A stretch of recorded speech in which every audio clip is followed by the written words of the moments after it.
Friends, ತುಳುನಾಡ ಅಡುಗೆ ಮನೆಗೆ ಸ್ವಾಗತ. ನಾವಿವತ್ತು ಎಳೆನೀರಿನಿಂದ ಒಂದು ಮಿಲ್ಕ್ ಶೇಕ್ ಹೇಗೆ ಮಾಡೋದಂತ ನೋಡೋಣ. ಎಳೆನೀರು ಆರೋಗ್ಯಕ್ಕೂ ಉತ್ತಮ, ಹಾಗೆ ದೇಹಕ್ಕೆ ತಂಪು ಕೂಡ. ಬನ್ನಿ ಫ್ರೆಂಡ್ಸ್, ಎಳೆನೀರಿನ ಮಿಲ್ಕ್ ಶೇಕ್ ಹೇಗೆ ಮಾಡೋದಂತ ನೋಡೋಣ.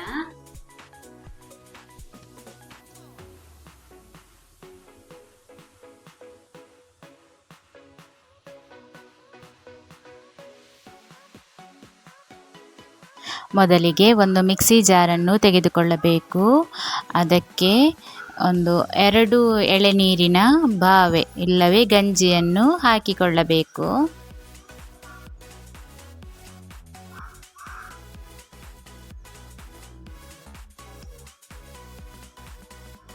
ಒಂದು ಲೋಟದಷ್ಟು ಹಾಲನ್ನು ಹಾಕಿಕೊಳ್ಳಬೇಕು. ಹಾಗೆಯೇ 5 ರಿಂದ 6 ಸ್ಪೂನ್ನಷ್ಟು ಸಕ್ಕರೆಯನ್ನು ಹಾಕಿಕೊಳ್ಳಬೇಕು. ಈಗಂತೂ ತುಂಬ ಬಿಸಿಲಿದೆ, ಈ ಬಿಸಿಲಿಗೆ ಏನಾದರೂ ಕುಡಿಬೇಕಂತನಿಸ್ತದೆ. ಈ ರೀತಿಯ ಮಿಲ್ಕ್ ಶೇಕ್ ಮಾಡಿ ಕುಡಿಯಿರಿ. ನಂತರ ಅದಕ್ಕೆ ಸ್ವಲ್ಪ ಎಳೆನೀರನ್ನು ಹಾಕಿಕೊಳ್ಳಬೇಕು. ಎಳೆನೀರು ನಿರ್ಜಲೀಕರಣವನ್ನು ತಡೆಯುತ್ತದೆ. ಮುಚ್ಚಳವನ್ನು ಮುಚ್ಚಿಟ್ಟು ಬ್ಲೆಂಡ್ ಮಾಡಿಕೊಳ್ಬೇಕು.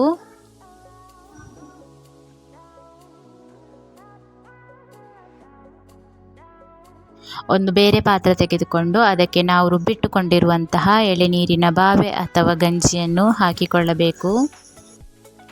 ಸ್ವಲ್ಪ ದಪ್ಪ ಅಂತ ಎನಿಸಿದರೆ ಸ್ವಲ್ಪ ಎಳೆನೀರನ್ನು ಆ್ಯಡ್ ಮಾಡಿಕೊಂಡು ಸ್ವಲ್ಪ ತೆಳು ಮಾಡಿಕೊಳ್ಳಿ. ಫ್ರೆಂಡ್ಸ್, ನನ್ನ ಈ ವಿಡಿಯೋಸ್ ನಿಮಗೆ ಇಷ್ಟ ಆದರೆ ಪ್ಲೀಸ್ ಲೈಕ್ ಮಾಡಿ, ಕಮೆಂಟ್ ಮಾಡಿ. ನೀವಿನ್ನೂ ನನ್ನ ಚಾನಲನ್ನು ಸಬ್ಸ್ಕ್ರೈಬ್ ಮಾಡಿಲ್ಲ ಅಂದರೆ ಸಬ್ಸ್ಕ್ರೈಬ್ ಮಾಡಿ. ನಾನಿಲ್ಲಿ ಮೊದಲೇ ಸ್ವಲ್ಪ ಕಾಮಕಸ್ತೂರಿಯನ್ನು ಎಳೆನೀರಿನಲ್ಲಿ ಹಾಕಿ ನೆನೆಲಿಕ್ಕೆ ಇಟ್ಟಿದ್ದೆ. ಅದನ್ನು ನಾವು ಮಾಡಿಟ್ಕೊಂಡಿರುವ ಮಿಲ್ಕ್ ಶೇಕಿಗೆ ಹಾಕ್ಕೊಳ್ಬೇಕು. ಕಾಮಕಸ್ತೂರಿ ತುಂಬ ತಂಪು ಕೂಡ ದೇಹಕ್ಕೆ. ಎಳೆನೀರು ಕುಡಿಯುವುದರಿಂದ ಉರಿಮೂತ್ರವನ್ನು ತಡೆಗಟ್ಟಬಹುದು.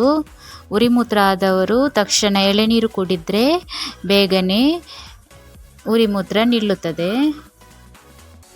ದೇಹದಲ್ಲಿ ನಿಶಕ್ತಿಯಾದರೆ ಎಳೆನೀರನ್ನು ಕುಡಿದರೆ ತುಂಬ ಒಳ್ಳೆಯದು.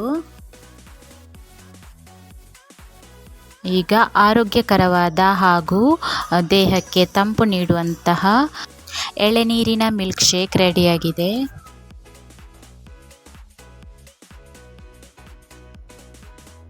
ಈ ಬಿಸಿಲಿಗೆ ಎಷ್ಟು ತಂಪು ಕುಡಿದ್ರೂ ಸಾಕಾಗೋದಿಲ್ಲ. ಅದಕ್ಕೋಸ್ಕರ 1-2 ಐಸ್ ಕ್ಯೂಬ್ ಹಾಕೊಂಡು ಕುಡಿಯಿರಿ. ಹೇಗೆ ಮಾಡೋದಂತ ನೋಡಿದ್ವಿ, ಅದೇ ರೀತಿ ನಾವು ಬೊಂಡ ಶರ್ಬತ್ ಹೇಗೆ ಮಾಡೋದಂತ ನೋಡೋಣ.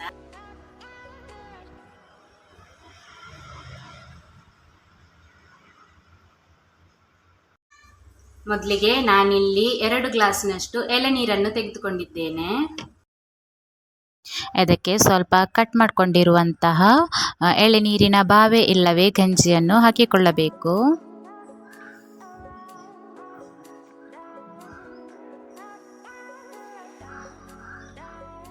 ಅದೇ ರೀತಿ ಒಂದು 3 ರಿಂದ 4 ಸ್ಪೂನ್ನಷ್ಟು ಸಕ್ಕರೆಯನ್ನು ಹಾಕಿಕೊಳ್ಳಬೇಕು. ನೀರಲ್ಲಿ ನೆನೆಸಿದ ಕಾಮಕಸ್ತೂರಿಯನ್ನು ಹಾಕಿಕೊಳ್ಳಬೇಕು. ಎಳೆನೀರು ಚರ್ಮದ ಕಾಂತಿಯನ್ನು ಹೆಚ್ಚಿಸುತ್ತದೆ. ದಿನ ಒಂದೊಂದು ಎಳೆನೀರು ಕುಡಿಯುವುದರಿಂದ ನಮ್ಮ ಚರ್ಮದ ಹೊಳಪು ಜಾಸ್ತಿಯಾಗುತ್ತದೆ.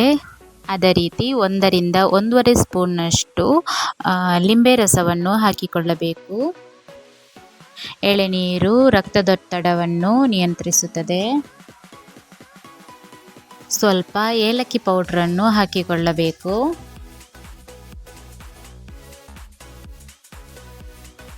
ಎಲ್ಲವನ್ನು ಹಾಕಿ ಸಕ್ಕರೆ ಕರಗುವವರೆಗೆ ಚೆನ್ನಾಗಿ ಮಿಕ್ಸ್ ಮಾಡಿಕೊಳ್ಬೇಕು.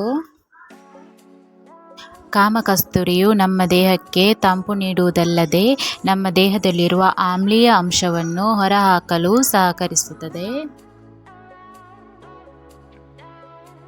ಇದನ್ನು ಸ್ವಲ್ಪ ಹೊತ್ತು ಫ್ರಿಜ್ಜಲ್ಲಿಟ್ಟು ಕುಡಿಬಹುದು, ಇಲ್ಲದಿದ್ದರೆ ಐಸ್ ಕ್ಯೂಬ್ ಹಾಕ್ಕೊಂಡು ಸಹ ಕುಡಿಬಹುದು.